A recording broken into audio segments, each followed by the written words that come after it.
I'm a very angry woman that this medicine have destroyed my health.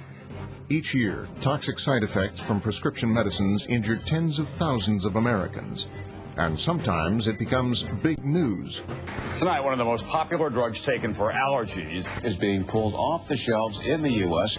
Since 1997, over a dozen drugs had to be taken off the market because of severe side effects. Off the market. Pulled from the market. FDA administrators say these problems could not have been prevented. At the time a drug is approved, we don't have all the information that we would like to have. Off the market. Off the market. But is there pressure on the FDA staff to allow dangerous drugs on the market? I was told very explicitly, don't write in your review that you're recommending against approval.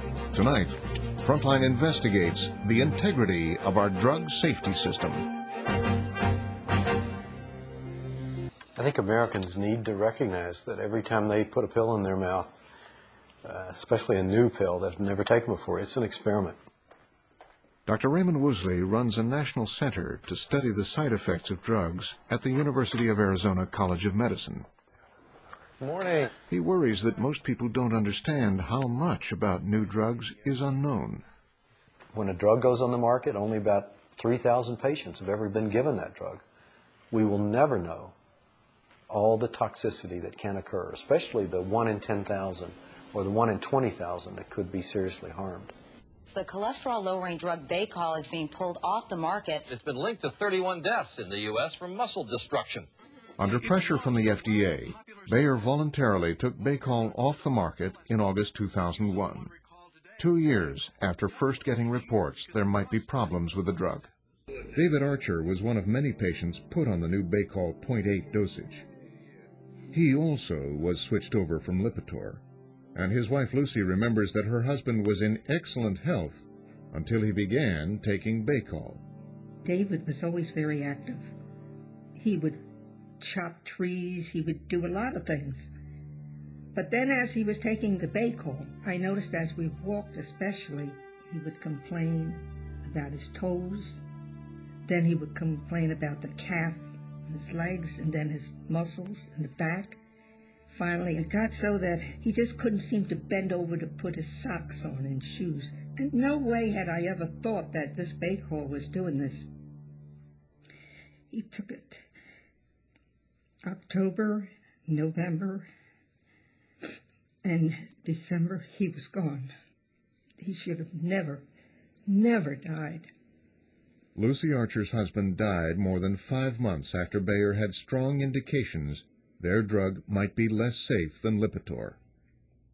Bayer declined Frontline's request for an interview to explain why the company continued selling Baycol despite the safety concerns. The Baycol story reveals how dependent the FDA is on information supplied by drug companies. The FDA is wholly dependent on trust, on trusting that the company is providing all the truth all the time, that the company is not hiding information, that the company is not covering up information, that the company is not changing information. Dr. Leo Lutwak, a retired FDA drug reviewer, says reliance on companies was central to the biggest disaster in the agency's history. I felt it was an open-shut case. This was a dangerous group of drugs with very little, if any, benefit, and that they should be immediately removed from the market, removed from use, discontinued, disappear. Well, that didn't happen. I became disturbed. I became concerned about the system. I became concerned about the drug company's role in this, and I was particularly concerned with the potential effect on the thousands of millions of people who would be using the drug. With nearly 300,000 MedWatch reports coming in every year, and over 3,000 drugs on the market to monitor, some critics say the job is just too overwhelming for the small staff here. The number of people hired at the agency to protect, to analyze data on drug safety is criminal. Dr. Woosley was a top candidate to head up the FDA last year and believes safety should be a much higher priority at the agency. The teams that are needed to do drug safety are infinitely more than what they've got right now. We don't have a safety system in this country.